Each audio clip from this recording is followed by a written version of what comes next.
बार फिर से आप सभी का स्वागत है मेरे प्यारे दोस्तों आपके अपने यूट्यूब चैनल पर। मेरे प्यारे दोस्त, अगर आप में फर्स्ट ईयर में हैं और आपने हिंदी साहित्य ले रखा है तो उस वीडियो को पूरा देखिएगा, क्योंकि वीडियो में जो है काफ़ी ज़्यादा मज़ा आने वाला है और वीडियो आपके लिए काफ़ी ज़्यादा इंपॉर्टेंट होने वाला है। इंपॉर्टेंट इसलिए होने वाला है क्योंकि हम बात करने वाले हैं हिंदी के पेपर नंबर 1 के बारे में, जिसका नाम है प्राचीन एवं मध्यकालीन काव्य। उसमें हम बात कर रहे थे अति लघुत्तरी वाले सेक्शन के बारे में, क्योंकि यहाँ से आपके 10 प्रश्न पूछे जाते हैं और आपको समझ में नहीं आता कि सर हम कौन कौन से क्वेश्चन पढ़ें। आप अक्सर करके कमेंट सेक्शन में पूछ लेते हैं कि कौन कौन से क्वेश्चंस पढ़ें, कौन कौन से आंसर्स याद करें या रटें उनको जो क्वेश्चन पेपर में आ जाएं। तो करीब करीब हमने जो है करीब 90 से 100 क्वेश्चन ऐसे पेपर 1 से तैयार किए हैं, जिसमें से आपके 10 प्रश्न आने एकदम फिक्स हैं। यहीं से आना है, कहीं बाहर नहीं जाना है। तो उसमें से हमने जो पहला वीडियो था उसमें हमने 17 क्वेश्चन्स देख लिए थे। अब उसी श्रृंखला को 18 से आगे बढ़ाएंगे और आज 17 और देखेंगे। वीडियो ज़्यादा लंबा नहीं करते हैं। लंबा इसलिए नहीं करते हैं क्योंकि आप उतना ही क्वेश्चन आपको बताते हैं जितना आप याद कर ले जाओ। ऐसा नहीं है कि हम आपको 100-150 क्वेश्चन एक ही वीडियो में बता दें और आप उसमें से याद 5 भी ना कर पाओ तो फिर फ़ायदा क्या है पढ़ने का। तो इसलिए जो है 17 क्वेश्चन या 10 क्वेश्चन, 5 क्वेश्चन ऐसे करके मैं पढ़वाता हूँ, क्योंकि ये आपको अच्छे से याद भी हो जाएंगे और आप उनसे लाभान्वित भी हो पाएंगे। उनका जवाब जाके आप स्कूल में अपने विद्यालय में आप दे पाएंगे। ठीक है, तो चलिए एक बार ना हो तो पूरा रिवीजन कर लिया जाता है कि स्टार्टिंग से हम लोगों ने कहाँ से स्टार्ट किया था। अति लघुत्तरीय प्रश्न से हम लोगों ने स्टार्ट किया था, जिसमें पहला प्रश्न दिया गया था विद्यापति का जन्म कहाँ हुआ था। तो हमने उसमें जवाब देखा था विद्यापति का जन्म बिहार प्रांत के दरभंगा जिले के अंतर्गत जरैल परगना में बिपसी नामक गांव में हुआ था। दूसरा प्रश्न इस प्रकार से पूछा गया था कि विद्यापति के माता पिता का क्या नाम था। तो इनके पिता का नाम था गणपति ठाकुर और माता का नाम था गंगा देवी या गंगो देवी। ठीक है। तीसरा प्रश्न इसी प्रकार से हम लोगों ने देखा था विद्यापति के पिता किसके राज्यसभासद थे। तो यहाँ पे हमने देखा था कि विद्यापति के जो पिता थे वो महाराजा गणेश्वर सिंह के राज्यसभासद थे। ठीक है। चौथा नंबर प्रश्न इस प्रकार से हम लोगों ने देखा था कि विद्यापति के पितामह और प्रपितामह के नामों का उल्लेख करना था यहाँ पे हमें। तो हमने उनके पितामह का नाम देखा था, क्या था, जयदत्त योगेश्वर, और उनके प्रपितामह का नाम क्या था, वीरेश्वर था। ठीक है। आगे पांचवा नंबर प्रश्न हम लोगों ने देखा था विद्यापति को अभिनव जयदेव की उपाधि किसने दी थी। तो इनको जो है अभिनव जयदेव की उपाधि जो है वो किसने दी थी, तो महाराजा शिव सिंह ने इनको कहा था, अभिनव जयदेव नाम से पुकारा था। ठीक है।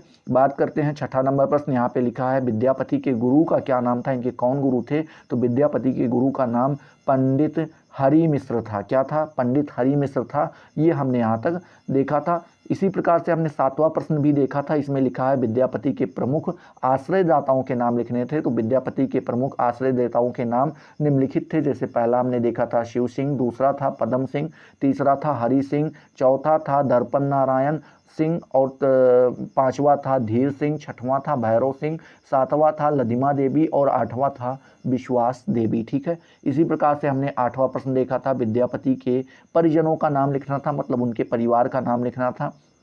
तो हमने उनके माता पिता का नाम पहले ही देख लिया, पितामह और प्रपितामह का नाम पहले ही देख लिया है। इसमें इनकी पत्नी का नाम था चंदा देवी या चंपति देवी था। इनके पुत्रगण मतलब इनके 3 पुत्र थे। कौन थे, वाचस्पति ठाकुर, दूसरे थे हरिपत ठाकुर, तीसरे थे नरपति ठाकुर, और इनकी पुत्री का नाम था दुल्लही और इनकी पुत्रवधू का नाम था चंद्रकला। ठीक है। इसी प्रकार से हमने 9वां प्रश्न देखा था। लिखा था विद्यापति को हिंदी का सर्वप्रथम गीत काव्य लेखक किसने कहा था। तो वह किसने कहा था, डॉक्टर शिव प्रसाद सिंह जी ने कहा था। इसी प्रकार से हमने 10वां प्रश्न देखा था विद्यापति की रचनाओं का नाम उल्लेख करना था हमको। तो यहाँ पे हमने करीब जो है 17-18 देखी थी। जैसे यहाँ पे भूपरिक्रमा, पुरुष परीक्षा, लिखनावली, विभाग सागर, वर्षाकृत्य, गायपतकल, सॉरी प्रोनाउंसिएशन में थोड़ा बहुत दिक्कत हो जाए तो आप अपने हिसाब से देख लीजिएगा, क्योंकि जो है कहीं कहीं पे दिक्कत हो जाती है, बोलते बोलते मुंह सूख जाता है तो उसमें थोड़ा बहुत पढ़ने में इधर हो जाता है। ठीक है। देखते हैं शैव सर्वस्वार, ठीक है, प्रमाणभूत पुराण संग्रह, गंगा काव्यावली, दान काव्यावली, दुर्गा भक्ति, और उसके बाद तरंगणी, कीर्तिलता, कीर्त पताका, पद्मावली, इसमें से आपको हमने कहा था करीब करीब कुछ नहीं तो 5 तो याद ही कर लीजिए, ना 17 के 17 याद कर पाएँ तो 5 याद कर लीजिए, या अगर आपको 17 के 17 याद हो जा रहे हैं तो वो तो बहुत बढ़िया बात है, अगर नहीं याद हो रहे हैं तो 10 तो कम से कम 5 से 10 के बीच में याद कर लीजिए, क्योंकि यहाँ से आपका प्रश्न बन सकता है। ठीक है, 11वां नंबर प्रश्न लिखा था, विद्यापति को किसने वैष्णव चूड़ामणि कहा है? तो यहाँ पे याद क्या दिया है, बाबू ब्रजनंदन सहाय ने कहा था। ठीक है, 12वां नंबर प्रश्न, किन विद्वानों ने विद्यापति को वैष्णव माना था? तो हमने यहाँ पे देखा था किसने माना था, डॉक्टर विमान बिहारी मजुमदार ने कहा इनको वैष्णव माना था, डॉक्टर खगेंद्र नाथ मिश्र ने इनको माना था वैष्णव, और उसके बाद डॉक्टर गिरीशन ने भी इनको वैष्णव माना था, डॉक्टर श्याम सुंदर दास ने, बाबू ब्रजनंदन ने भी बाबू ब्रजनंदन सहाय आदि ने विद्यापति को क्या माना था, वैष्णव माना था। ठीक है, इसी प्रकार से हमने 13वां नंबर प्रश्न देखा था, किन विद्वानों ने विद्यापति को शैव माना था? तो पहले कौन थे, नागेंद्र नाथ गुप्त, दूसरे थे शिवनंदन ठाकुर, तीसरे थे राम वृक्ष बेनीपुरी। इन लोगों ने विद्यापति को क्या, शैव मानते थे। ठीक है, 14 नंबर प्रश्न इस प्रकार से हम लोगों ने देखा था, विद्यापति को पंचदेवोपासक किसने कहा था? तो किसने माना था? तो विद्यापति को महामहोपाध्याय हरप्रसाद शास्त्री ने इनको पंचदेवोपासक माना था, कहा था। ठीक है, आगे देखते हैं 15वां नंबर देखते हैं, विद्यापति को किसने एकेश्वरवादी मतलब जो एक ईश्वर को मानता है माना था? तो डॉक्टर जनार्दन मिश्र ने विद्यापति को एकेश्वरवादी माना था। लेकिन कह रहे हैं 16वां नंबर प्रश्न इसी प्रकार से हमने देखा था कि किन विद्वानों ने विद्यापति को आस्तिक हिंदू कहा था? तो वो किसने कहा था, डॉक्टर विशंभर मानव एवं सुभद्र झा ने विद्यापति को आस्तिकवादी कहा था। आस्तिक का मतलब होता है जो भगवान को मानता हो। ठीक है, इसी प्रकार से हमने 17 नंबर प्रश्न देखे थे, कौन से देखे था, किस विद्वान ने विद्यापति को पदावली को मूर्छना भरे संगीत की रंगस्थली कहा है? तो वह किसने कहा था, डॉक्टर जयनाथ या फिर नलिन की उपाधि जिसको प्राप्त है, नलिन के नाम से जानते हैं, उन्होंने इनको कहा था। ठीक है, तो हमने यहाँ तक देख लिया था। अब आगे देखते हैं, इसी सेक्शन को बढ़ाते हैं, 18 नंबर प्रश्न देखते हैं